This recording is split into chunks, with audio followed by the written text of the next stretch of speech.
I tell these guys, you know, Shannon, when I first was an idiot, when I got my money, Yeah.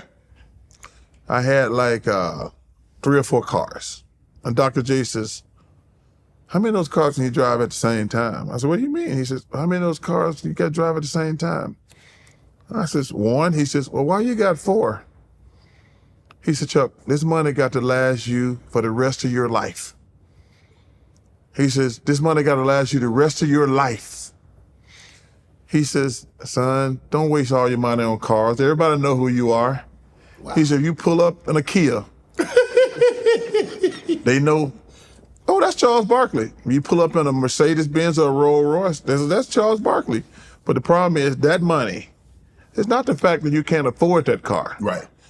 It's the fact that that $300,000 you spent on that Bentley, if you bought a car for $70,000, $80,000, you would have had $200,000 more in the bank, and they would have been growing and growing, and then 1 year, 3 years, 5 years, 20 years, that $200,000 is going to be worth a lot more. The question is, Charles, is that I tell young people, you can afford that car right now at 20.